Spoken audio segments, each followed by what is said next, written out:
There is a kingdom that lies unclaimed at the dawn of each day. It is a realm of absolute silence, of pristine potential, a sovereign territory of the mind before the world lays its siege. For most, this kingdom is surrendered without a fight.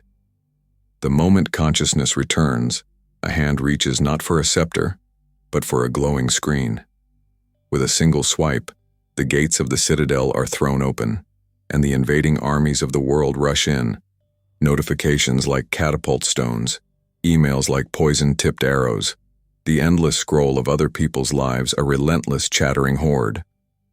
The day's first act is not one of sovereignty, but of abdication. Power is not seized. It is given away freely and unconsciously to the whims of algorithms and the anxieties of the collective. This is the state of the 99%. They do not wake up. They are summoned into a chaos that is not of their own making. Their minds, still soft and malleable from the quiet depths of sleep, are immediately stamped with the urgencies of others. They begin their day in a state of reaction, a ship without a rudder, tossed about by the currents of a digital ocean. They wonder why their days feel frantic, why they lack focus, why they feel a persistent, gnawing sense of being perpetually behind. The answer lies in those first squandered moments. They lost the day before it had even begun because they never claimed their morning. But there is another way. It is the way of the warrior, the emperor, the philosopher. It is the path of the 1%, not the 1% of wealth, but the 1% of will. These are the individuals who understand that the morning is not a prelude to the day. It is the day itself, in miniature. It is the most sacred and crucial battleground, where the war for one's focus, freedom, and very soul is won or lost. They do not see the morning as a groggy inconvenience to be rushed through, but as a ritual of profound importance, a ceremony of self-creation. This is the essence of the Stoic approach to life, an ancient and formidable operating system for the human mind, and its first command is executed at dawn. Own the morning, and you will own the day. Own the day, and you will own your life. To understand this power, we must first dismantle the modern world's most pervasive lie, the myth of motivation. The masses wait for it. They lie in bed, hoping for a surge of energy, a feeling of inspiration to strike them like lightning. They believe that action is the child of feeling. If they feel good, they will do good things. If they feel inspired, they will create. If they feel motivated, they will rise. The Stoic knows this is a fool's bargain, a form of self-enslavement to the most fickle of masters, emotion. Motivation is a fair-weather friend. It visits when the sun is shining and the path is easy, but it deserts you in the cold, gray twilight of difficulty. Discipline, however, is an all-weather ally. It is not a feeling. It is a decision. It is the conscious choice to act in accordance with your highest values, regardless of the lazy, comfort-seeking whispers of your lower self. The true warrior does not ask himself if he feels like rising before the sun. The question is irrelevant. He rises because he has decided he is the kind of man who rises. Consider the words of the Roman Emperor Marcus Aurelius, arguably the most powerful man in the world, who every morning had to fight the same battle as we do. He wrote to himself in his private journal, his meditations. At dawn, when you have trouble getting out of bed, tell yourself, I have to go to work, as a human being. What do I have to complain of if I'm going to do what I was born for, the things I was brought into the world to do? Or is this what I was created for? To huddle under the blankets and keep warm? This is not the voice of a drill sergeant. It is the voice of reason reminding the soul of its purpose. The work he speaks of is not merely his imperial duties. It is the fundamental work of being human, to exercise virtue, to apply reason, to contribute to the common good. To remain in bed is to choose comfort over character, to act not as a rational human, but as an animal seeking warmth and ease. The first decision of the day, therefore, is not about when you wake up. It is a declaration of who you are. Every time the alarm sounds and you rise without negotiation, you are casting a vote for the person you wish to become. You are voting for discipline. You are voting for strength. You are voting for self-respect. Conversely, every time you hit the snooze button, you are casting a vote for weakness, for procrastination, for a life dictated by the path of least resistance. You are telling your subconscious mind that your comfort is more important than your commitments, that your feelings are more powerful than your will. This single, seemingly insignificant act erodes the very foundation of self-trust. And without self-trust, a man is nothing but a leaf in the wind. The 1% mind understands this implicitly. They build their fortress of self-trust brick by disciplined brick, and the first brick is laid the moment they open their eyes. They have made a covenant with themselves, and they honor it. This is the first and most critical secret, the sovereignty of discipline over the tyranny of mood. Once risen, the warrior philosopher does not immediately engage with the world. He understands that a mind freshly emerged from the depths of sleep is like an untouched lake at sunrise, still, clear, and perfectly reflective. To cast the stones of social media, news alerts, and urgent emails into this pristine water is to instantly shatter its clarity, muddying it with the sediment of external chaos. The second great secret of the Stoic morning is the creation of a fortress of silence. For the first hour, or even just the first 15 minutes, the world is kept at bay. The phone remains dark. The television remains off. The noise of mankind is barred from entry. This practice is not about emptiness, it is about creating sacred space. It is in this silence that you can finally hear your own voice. It is here that you can assess your own internal weather, the subtle anxieties, the lingering resentments, the budding hopes, without the distortion of 1,000 external opinions. The Stoic philosopher Epictetus advised, "If you want to improve, be content to be thought foolish and stupid with regard to external things." In the modern world, this means being content to be the last to know about the latest outrage, the trending meme, the manufactured crisis. It means understanding that true power does not come from reacting to the world, but from first understanding and commanding oneself. The silent morning is the training ground for this command. It is where you practice observing your thoughts without becoming them, feeling your emotions without being enslaved by them. It is the cultivation of the inner citadel, the prohairesis, that core faculty of reasoned choice that the Stoics believed was the source of all human freedom. In this quiet space, a second, more advanced practice can unfold, the premeditatio malorum, or the premeditation of evils. This is a powerful and counterintuitive tool that separates the prepared mind from the fragile one. While the unprepared person hopes for a perfect day, a day free of friction and frustration, the Stoic prepares for the day as it is likely to be, filled with difficult people, unexpected setbacks, and tests of patience. Before the day begins, he mentally rehearses the challenges ahead. He visualizes the traffic jam, the critical coworker, the frustrating technical glitch, the demanding client.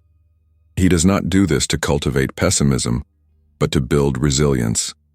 As Seneca the Younger wrote, "He robs present ills of their power who has perceived their coming beforehand." By anticipating the obstacle, you strip it of its power to shock and destabilize you. When the difficult moment arrives, your mind does not panic. It recognizes a familiar scenario for which it has already rehearsed a response. You can walk through your day in your mind's eye. You see the meeting where your idea might be challenged.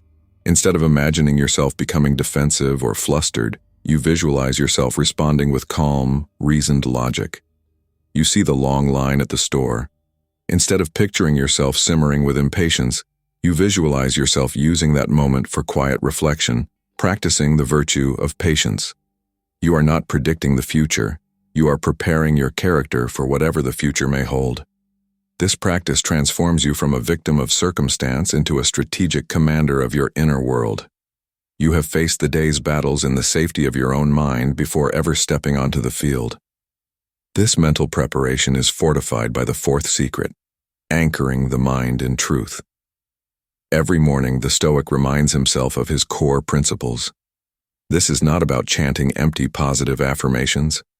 It is about grounding oneself in the foundational truths of the philosophy. Marcus Aurelius did this every day through his journaling. His meditations were not written for an audience. They were written for himself, a daily recalibration of his mind. He would remind himself, "You have power over your mind, not outside events. Realize this, and you will find strength." This is a morning anchor.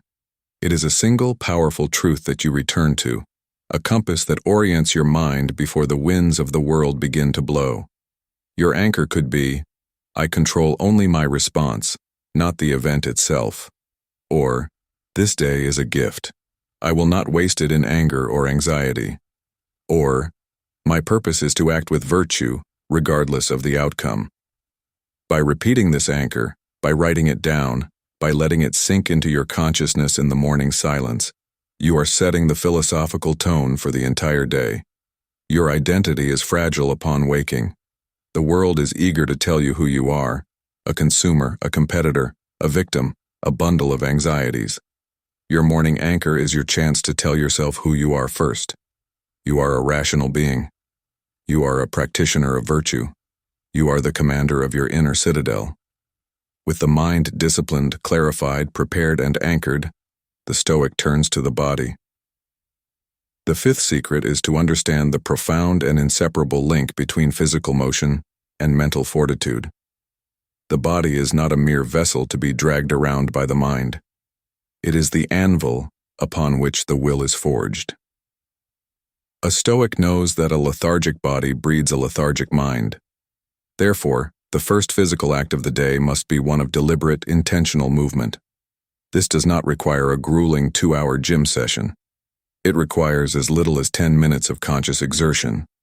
It could be a series of simple stretches, a set of push-ups, a brisk walk in the morning air, or even the bracing shock of a cold shower. The goal is not primarily fitness. The goal is command.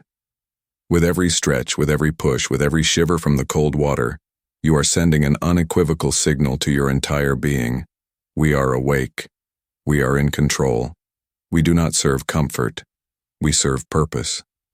This physical activation shifts your entire state. It drives blood to the brain, releases endorphins, and dispels the fog of sleep. It is the first act of self-respect in the physical realm, mirroring the discipline you showed by rising on time. Epictetus taught that discipline over the body trains discipline over the soul. By conquering the small discomfort of physical effort, you are strengthening your ability to face the larger discomforts of life.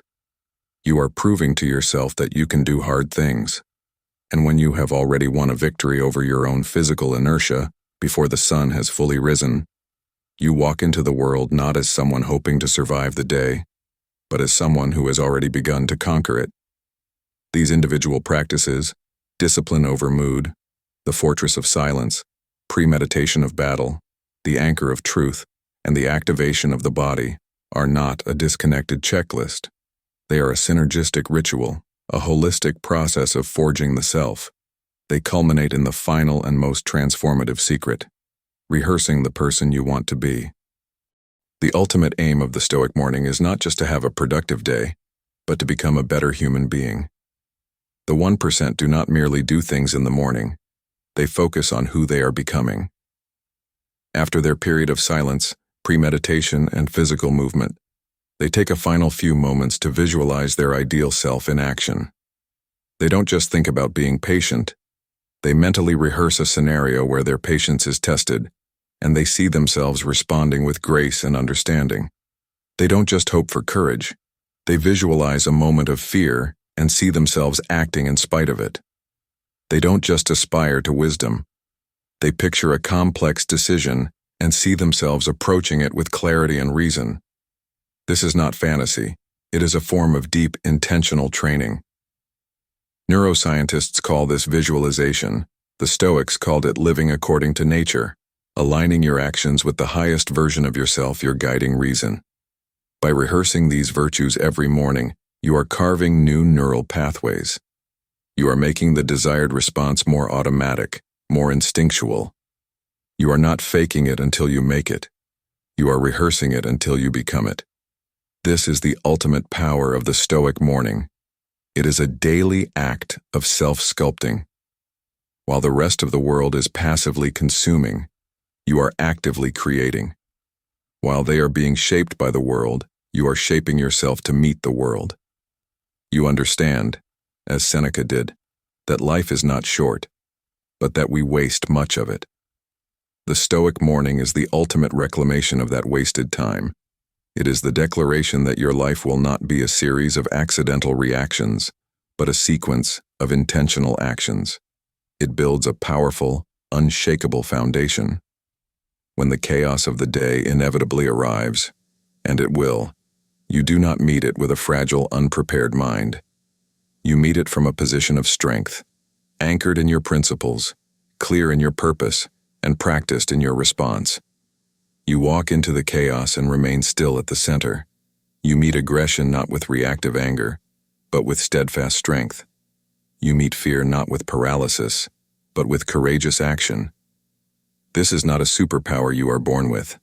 It is a skill you cultivate every single morning. So tomorrow, when the first light touches your window, remember the unclaimed kingdom that awaits you. The choice is yours. You can surrender it, as most will, and spend another day being tossed by the waves of the world. Or you can claim it. You can rise with discipline. You can fortify yourself in silence. You can prepare your mind for battle. You can anchor your soul in truth. You can activate your body with purpose. You can rehearse the magnificent, virtuous, and powerful person you were born to be. Do not be perfect. Simply be awake. Truly awake to the precious privilege of the morning, to the immense power held within those first few moments. Let this be the last day you wake up like the rest, and the first day you wake up like the 1%. The first day you stop hoping for a good day and start building a great life. The kingdom is there for the taking. Rise and claim it.